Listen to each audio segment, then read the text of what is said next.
The whole point of a tandem bike ride is you've got two people pushing, hopefully matching effort, but at least pushing in the same direction. So as the man, understand that you're the one with the wheel. You're going to decide where your family goes. And according to God, you're going to be held accountable for the direction you take your family. But what makes a great relationship is when both are pedaling together. And so part of restoring some of the beauty that's inside marriage, inside the commitment of knowing, Aaron, you're never going to leave me, regardless of who I am, that I can be intimate with you, I can be vulnerable with you, that there is authenticity in who we are. That really brings restoration and peace to an individual and to a marriage. And so understanding that you have to persevere so that you can restore. This is the High Value Man Conversation Podcast, a show dedicated to the mission of building high value men. One great man means a great family, a great neighborhood, a better city, community, state, and the world. The question is, if not you, then who? Welcome back to the High Value Man Conversation. This is episode 20. The deuce, yeah. The deuce. Double deuce.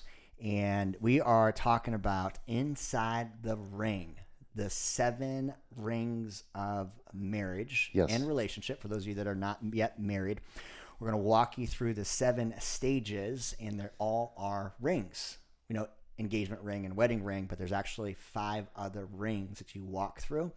And we're going to give you some hows, whys, and a good understanding of why you need to pay attention to the ring you're in so that you can advance on to the next round. Yeah, for sure. What I love about this topic is it comes from a book that I recently read, but I wear a wedding ring, as I do clearly because I'm married, but the thought process behind the ring not just being a tangible on my hand, but it's also seasons that I've lived through. Mm-hmm. And so each of these are benchmarks that in romantic relationships, specifically marriage, that men and couples will walk through at some point. That's good. Becoming aware of those and understanding how to navigate them and move through them. Yeah. Before we hop in, there's something you shared with me last time when we were talking about this episode that I thought was really powerful, really good visual in regards to the ring, what the ring symbolizes, but in regards to a tree, cutting a tree in the center. Explain that a little bit. Yeah. So I had the opportunity to be to speak at a wedding of a dear friend of mine. I was the best man, so I got the mic for a little bit. And what I was thinking about, the thought process I want to give them is if you were to take a tree of any age and cut it in half, you'd be exposed to the rings inside. Trees have rings. There's a ring that's created in every year of a tree's life. And I am not this type of scientist, but what scientists can do is when they do get eyeballs on the ring, is the ring exposes everything that the tree was seasoned through that year. It can tell if it was heavy rain, if it was drought, the stresses of the wind, everything that the tree, good or bad, experienced in that year are revealed in the rings. And so the older that a tree is, the more rings that it has. You can tell the age of its life and then everything it experienced through its life. And I go, man, what beautiful thing is that you can actually see the beauty behind the rings. And of course, the older the tree lived, not only the more rings that it had, but the wider it is. And so the wider the trunk is, the more it's able to withstand time and diversity and growth and development. Yeah, the bigger the branch is, the more fruit it's going to provide, and more stories it has. Yeah, so you're stronger and have a greater ability to live longer by being in the commitment, by being in the marriage, by sticking it out. Research even tells us that regardless of the scenario of that, couples that choose to stick it out have a higher satisfaction than couples that decide to get divorced and get started over. So sticking it out, getting more rings in, actually determines the longevity of the relationship, but also your significance that you gain from that relationship. Yeah, I love that. And if you guys are listening to this episode, so many of the guys that we talked to there, I'm going to give you a little hint, a preview of one of the rings. So many guys are in this ring cycle of persevering, like just pushing through like an endurance race, and then restoring, like fixing some problems that showed up in the marriage. And it's this kind of vicious loop, persevering and restoring, persevering, restoring. So many guys I know are like white knuckling it in their business and in their relationship dynamic. What we're going to give you is some insight and understanding so you can break through that and get to the exciting part, which is the prospering stage. Absolutely. Prospering and then mentoring, right? Yeah. Giving back, the serving piece of it. And so let's dive into what we've got here is we're going to walk through 7 rings that are found in marriage. And we'll start with the first one. And the whole point, guys, why we want to do this is you can't manage what you don't see. Good. And so we want to expose these different seasons, these different rings that you're either in or that you're going to be in when you get married. because knowledge is only potential, Aaron, but action is power. So not only do we want to give you knowledge, but we want to give you tangible tools to put to action so that you can get through the season that you're in, the ring that you're in, and move on to the next one, because we want to see every man that is a high value man prosper. It's the whole point of it. So the first one is the engagement ring. The biggest lesson that you're going to learn when you are engaged and you're wearing that engagement ring is that you have to know the purpose of your relationship. You have to know what the purpose is, which means not to just get into a relationship and get engaged because she's hot or there's things about her that you just consume your mind. Like, you have to have a purpose. You have to begin with the end in mind. So good. And then also to learn what marriage is. A lot of people only have, and this is statistically because of divorce rates, but most of us have an understanding of what marriage is not or shouldn't be versus what marriage is designed to be. Yeah. What that unity is. So the engagement ring process, that's it's like your pre-discovery. It's really understanding the person that you're choosing to do life with. There's some great questions inside the book, which we'll reference it in the caption below. But the process that, if you have the intention of only doing it once, like, do your discovery process, like really know yourself and know who you're getting into this. But just like Josh said, know the purpose of marriage. And so it's a lifelong commitment. And the goal with that is to really get to the stage of mentoring where you're helping, serving, and leading, and leaving a legacy behind. Absolutely. And the engagement ring for people is exciting. It's new. It's novel. You're getting to start to do life with an individual. You decided, hey, you're my person. I want to spend the rest of my life with you. And it's more based on a feeling versus on a legacy, right? So just understanding that in the engagement ring, you're going to have high amounts of excitement. You're going to have high amounts of fun, but those shouldn't be the focal points. Sure. You should also be looking down the road in the engagement ring. So the things to focus on if you're in the engagement ring season is your friendship, your commitment to one another, understanding that in relationship there is delayed gratification, and you've got to know that. And then also getting into some intimacy, and then building a foundation. Foundation, which we talk about in High Value Men, is having your vision and your core values. Got to have them. So again, begin with the end in mind is the foundation point of the engagement ring. That's good. You guys don't know what just happened, but Ness just opened the door to let himself in so they could be in here with the guys. So what are you going to do? It's the boy hangout. Yep. I love that. Second item is, after the engagement ring comes the marriage ring. The wedding ring. The wedding ring. Yep. And so the wedding ring is the overarching lesson here is the commitment. If you are married, you have made a commitment. And a commitment is only made if you do it once. Correct. It's a decision that you make one time and you don't go back on that. It's the whole point of a commitment. And so something that the book referenced that I really like is that the first 6 to 9 months in a marriage is a lot like wet cement. When you pour wet cement, I don't know if any of you guys have ever done this before, but when you were a kid, through it when it was like wet. Put your handprint in it, write in it, things like that. It's malleable, but once it dries, it stays that way. So to understand the first 6 to 9 months of your marriage is that it is much like wet cement, because how you are, how you're showing up, how you're doing your romance is setting the tone for the whole relationship. Exactly. It's hard to fix problems that you allow to cement in that first 6 months. It's a lot more tedious, and it takes a lot more effort to bust out a sidewalk and replace it than just to smooth it over when it's wet in the first place. Right. And so the tools that Josh referenced are the tools that we teach inside of HVM. And this is critical if you are in that engagement wedding season, is to have your core values, have your vision for your family, build your confidence and your competence by stacking consistent victories, having family meetings, like having a template and a model so that when you get into the season of marriage, it's like running an operating business rather than trying to figure it out as you go. For sure, which is why you need to cover these items in the marriage phase, if not right before the marriage phase, is that's the goals for your marriage. The purpose for your marriage. It's not just because I dig you in yoga pants. It has to be much more than that. What's the purpose of your marriage? Also, to bring in the early stages, it is wise to bring in mentors. Don't wait until it's too late or there's been conflict. I hate this statistic, but I'll give it, is that the average couple in distress waits 7 years before they seek mentorship or counseling. No wonder the divorce rate's so high. If you're in the early marriage stage, or you're looking to get married, bring in mentors early so you can have their influence, their direction. Don't be the normal couple that waits 7 years. It's very difficult, and you're going to beat yourself up. Prioritizing date nights. This sets the tone for your marriage. You dated a lot when you were dating, probably dated a lot when you're engaged. Yep. That can't end when you get married. So good. If anything, you've got to ratchet it up, right? So focusing on date nights. Also, having eyeballs for other married friends that are in the same season as you. It's good. Right? This isn't a mentorship. This is more like we need friends that have what we want, that are going the same direction we're going in, so that you and I aren't married and still want to hang out with our single friends. That's a really good point. You know, if you are married and you still have a group of guys that are your barstool buddies, and they're single, they're out there partying, hitting Vegas trips, and that's your tribe, you are going to cause more problems in your relationship because you're not moving in direction with your tribe. Yeah, for sure. And you'll also pay the price of with your spouse of choosing that group over your spouse, because you'll be doing that. Not conflict you want to have. And then also just overall prioritizing your marriage early over your work, over your personal goals, over the things in your life that are previously important to you. Not that those things can't be important. Your marriage just has to come first, and you have to start practicing that early. That's good. So this is ring number 3. It's the discover ring.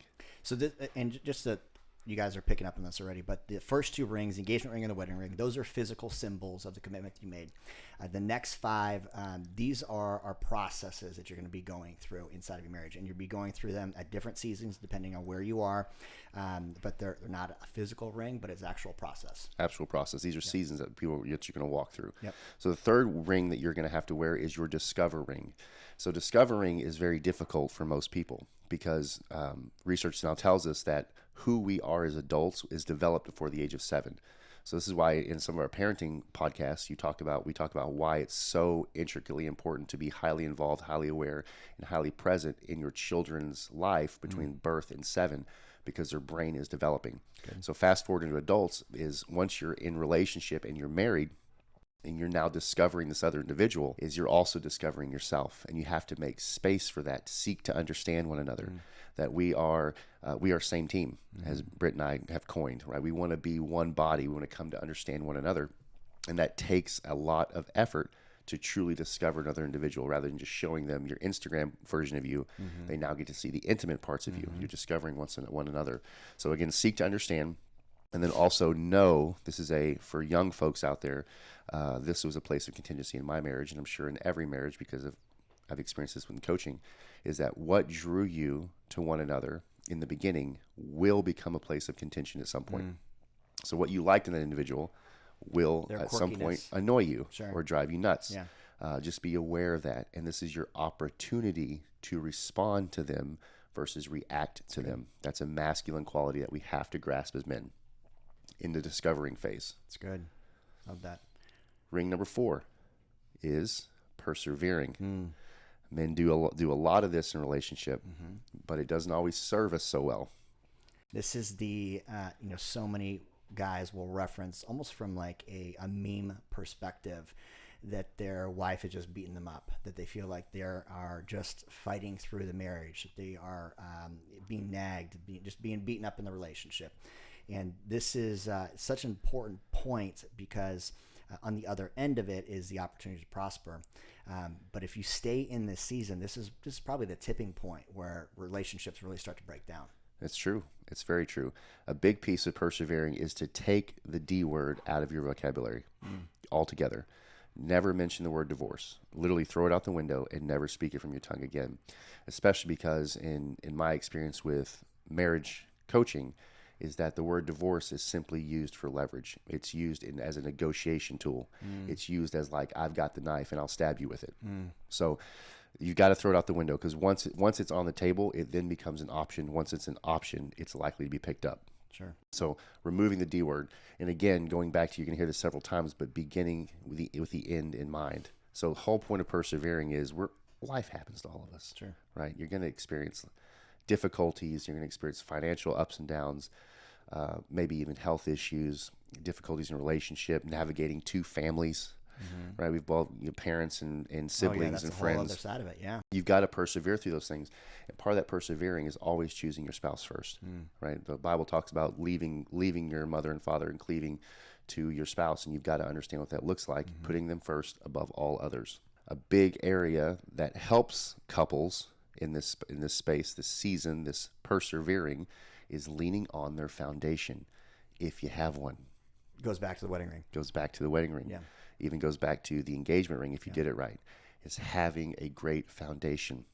And again, always prioritizing your spouse. If you prioritize yourself, you're more focused on self-preservation than you are on same team preservation. Right? So always preserving and working towards the nurturing of your relationship. A big spot here is to prepare for storms. Right? If you really intend to be married for 50, 60, 70 years, you will encounter storms. Sure. Life will continue to happen, regardless of how good you think you are. But how do you prepare for a storm, Aaron? You do it by being proactive, by having great communication, by getting your head out of your tail and thinking, oh, that'll never happen to us, and at least having the conversation ahead of time so that you can show up on the same team, not if, but when those circumstances happen. This almost leans into also the discovering phase as you guys are getting to know each other, like asking those really hard questions, which should happen way before you get married. But the questions of how you're going to do finances, raise the kids, deal with in-laws, deal with problems, that's the important piece, because once you truly know somebody, have that intimate relationship, it allows the persevering to happen much more naturally. Yeah, for sure. And with some success. With some success. Good. So, and then the next ring that we have is the restoring. Again, we all bring our own stuff into a relationship, regardless of how wonderfully you were raised or how not wonderfully you were raised. Who you are has flaws. And so part of restoring some of the beauty that's inside marriage, inside the commitment of knowing, Aaron, you're never going to leave me, regardless of who I am, that I can be intimate with you, I can be vulnerable with you, that there is authenticity in who we are. That really brings restoration and peace to an individual and to a marriage. And so understanding that you have to persevere so that you can restore. So we're going to talk about a couple of these rings there, and talked about the first two rings are tangible, but these other rings are seasons, which means seasons are cyclical. You're going to go through these for the rest of your marriage. So understand that persevering, you're going to discover yourself. You're going to continue to need to persevere through things so that you can restore things. And so just being very consciously aware that these are seasons that evolve, but you've got to be also the masculine man that shows up with consistency. Yeah, I think the restoring phase, and I see this in coaching my guys, is that I feel like it's going to happen only once. Right. And so maybe they got out of the doghouse, been on good behavior. They're running the program as it's designed. They're in counseling, and they think that that's going to be the end of the restoration phase. But the restoration phase is, just as Josh said, it's cyclical, and it's something you're going to need to do for the rest of your life, because there's always the human element. We're going to be breaking down, bickering, fighting, having conflict. And if you're not constantly focusing on the restoration, you miss out on the beauty of actually prospering. So true. One of the big keys of restoring, Aaron, is being aware that you're not being aware of and conscious to not steal your time and your presence from your spouse. Go deeper on that. So to not steal it. We all are in the marketplace. We're all doing something to produce. So we'll call that work, right? We do something. So we're doing some sort of work. We all likely have personal goals, whether they're physical or like there's a Ferrari that I want, or a wake boat that I want, or a new house that I want. We've all got these goals, but in the pursuit of those things, our focus, our attention, our action, all can go through those things. And what we're doing is we're actually putting our spouse and our family on the back burner. Not that those things are bad, but you've just got to have some sort of order in your life where your spouse always comes first. There are many billionaires that have accomplished great successes in their life, and they end up single with all their stuff. And even some of them commit suicide. And so you can go and look at that stuff that you're chasing is not going to bring you the significance or the longevity of significance that you think it'll bring you. It really is all founded in your family. And so to see those so that you don't get to the end of your life and have nothing but regret. Be focused on your family. So quit stealing from your spouse and your family. What does that look like? It looks like early on, start going to marriage retreats. Bring in mentoring and counsel. Again, keeping date nights a priority. Lots of romance, which is non-sexual touches, 8-second kisses, which you talked about, pursuing one another on a high level like you did when you're dating. Again, that never goes away. That gets ratcheted up if you want to be successful. That's good. So restoring is a big piece. And then once you have mastered your restoring, you get to move on into your prospering, which is what we all want. That's what we all want. The point we get into a relationship is, I want to do my life, but I want to do it with you. And I want to prosper in those things. So there's a great story. There's a great analogy in the book that talks about tandem bike riding. Have you ever done that? I have not. I've done it once, and it worked out okay. I think I only fell over a couple times.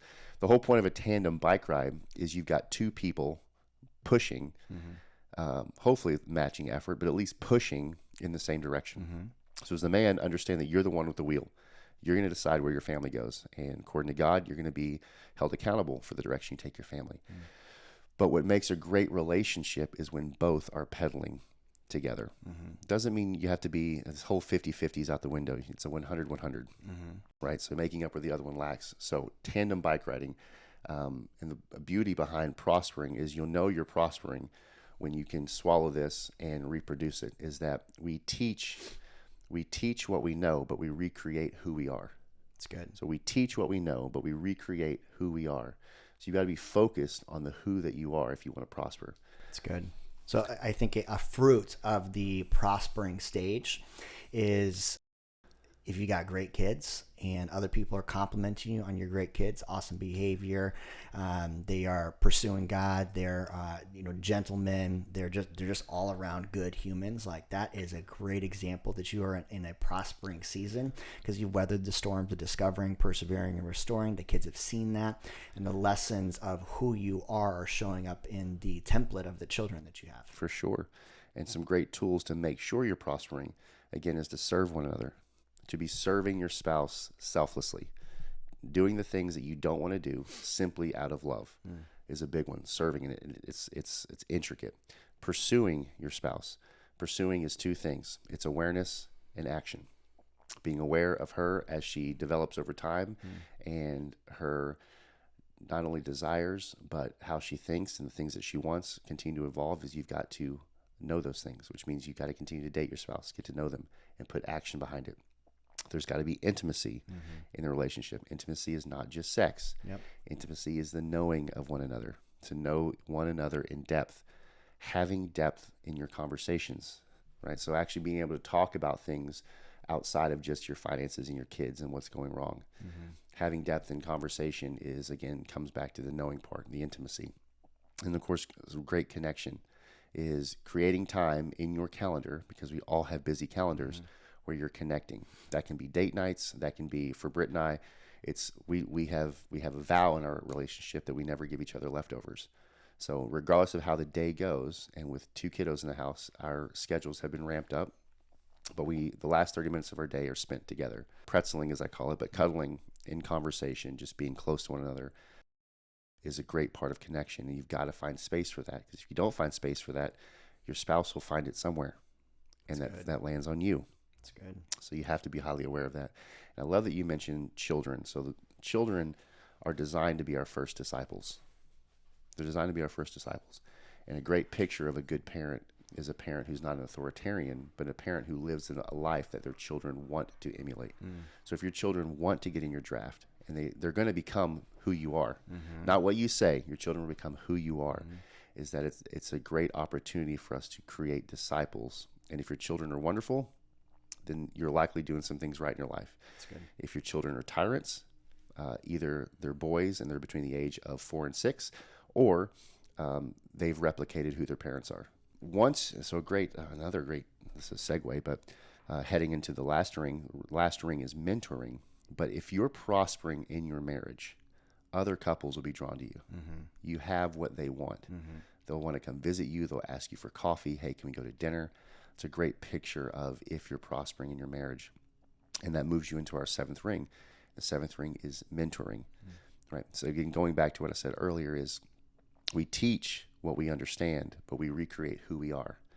So one of the beauties that we can do as couples is to mentor other couples, bring other couples up into what we've experienced, help them cross bridges they're having difficulties with, walk them through our own victories. And also in transparency, expose them through the things you've walked through.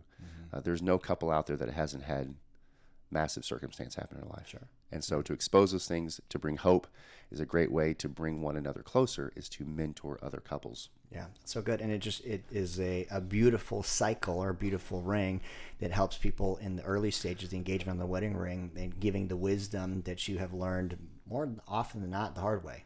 For sure. And we'll throw this last part out on the mentoring, because it is a mentorship that you probably don't think about, is you're mentoring your children on what marriage looks like. Yeah. You have the opportunity to show them what a marriage shouldn't look like, or you have the opportunity to show them what a marriage can look like. So good. And so the single greatest thing a father can do for their children is to love their mother well, which means love their mother first.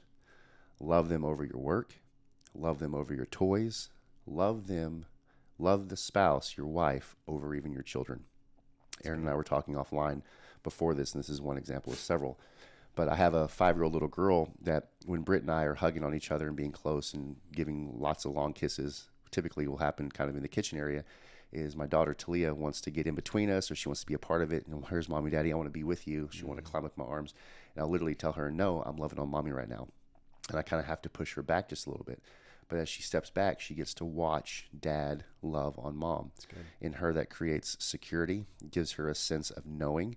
The Also idea, a template of what to look for. a template of what marriage ought to look like. It's tender. It draws close to one another. It's present. It's protected. It's very protected.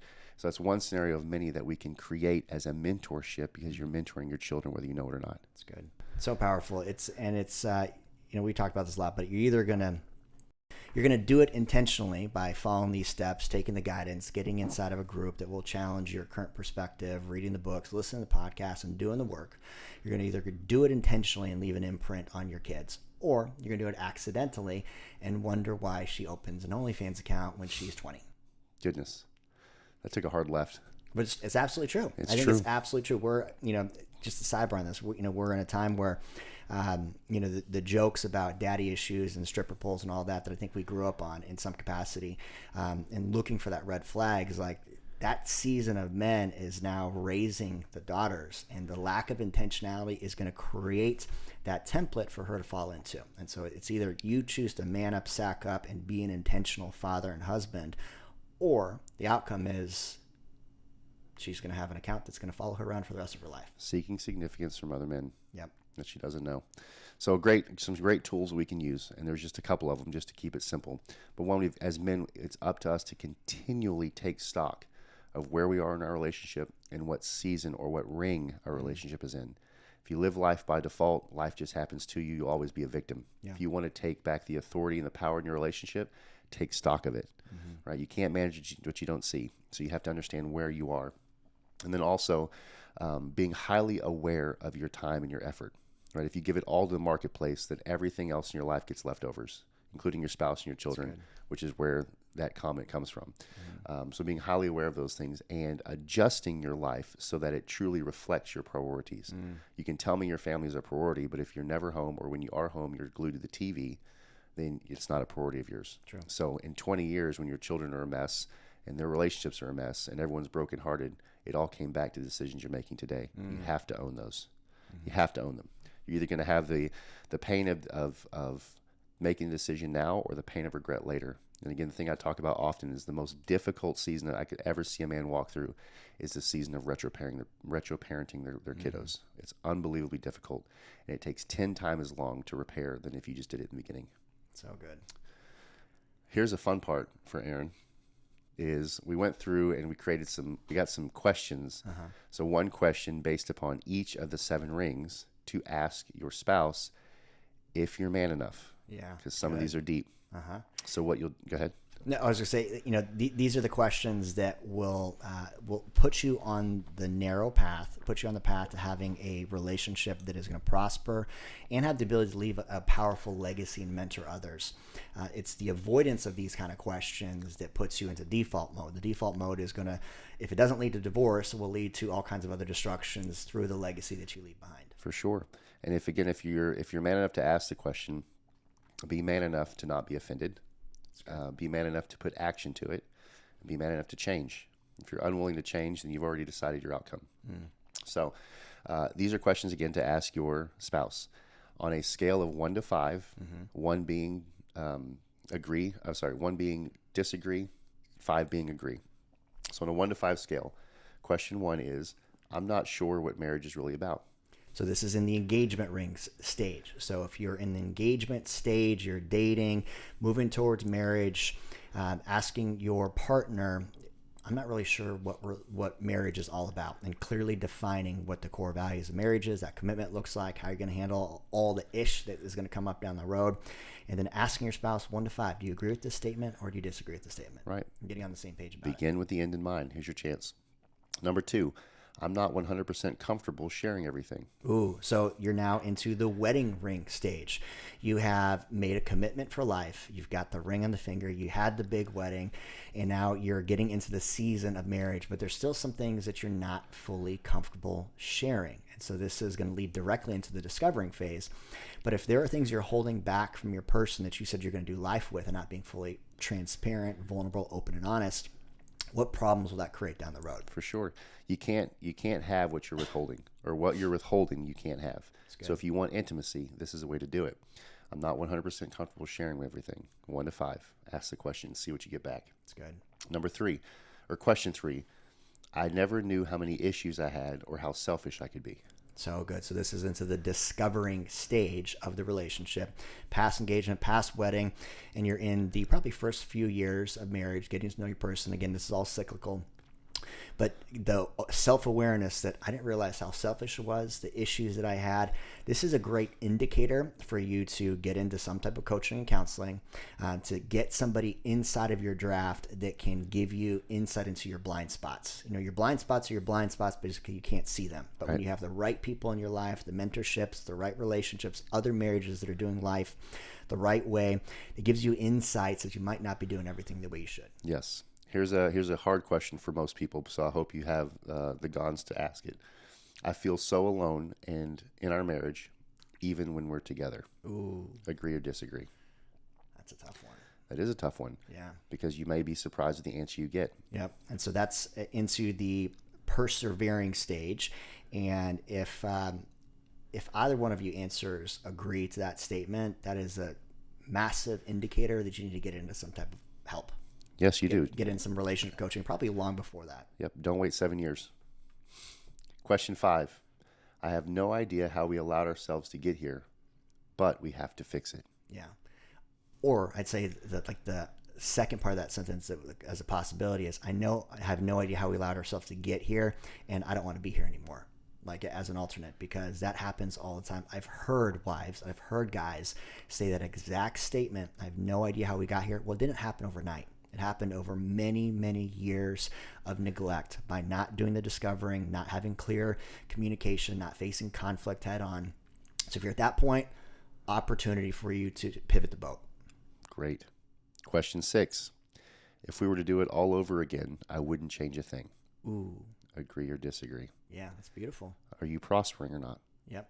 All right. This is, again, taking stock. You've got to understand where you are and not be offended. If you want something different, it will require change, and it will require lots of action. So good. Question 7. It hurts me so deeply when I see other couples struggling in their marriage and get divorced. Agree or disagree?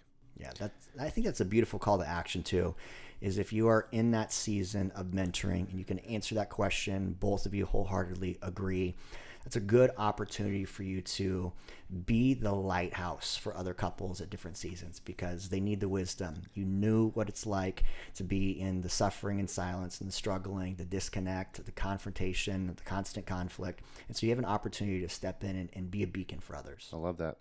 So if you're a man that's listening to this podcast and you say, hey, listen, I'm in one of these rings, whether it's the engagement ring, the marriage ring, you're discovering, prospering, restoring, or you want to get into the mentor ring, but you don't know what the next steps are. You don't know what conversations to have. It's a great opportunity if you get into our free High Value Man community. Mm-hmm. We have men who want to run in the same direction of you. We all want these same things in our marriage. We want to get to the prospering. We want to get to the mentoring, but these are cyclical.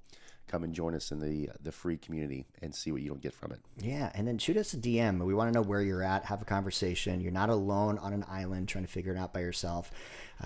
Our entire mission is to help build healthy families and high-value men. High-value man as leader in his faith, fitness, family, finances, and you become a high-value man. This is the secret, by spending time with other men. That is just that's the truth behind it. You need other guys to calibrate you, to call you forward, call you out, and be the support and accountability. So if you're suffering, struggle in silence, and if your relationship is not where you want it to be, or you see a great example of a really awesome marriage that you want to have, get inside the circle.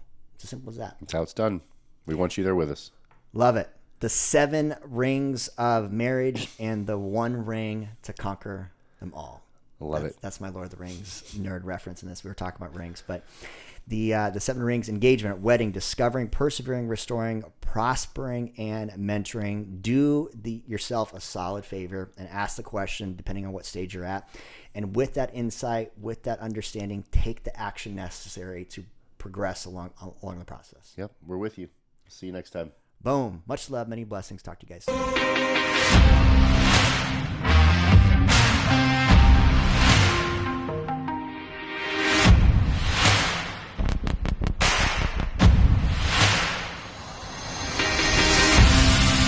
Get off the podcast, get back to the fucking mental lab.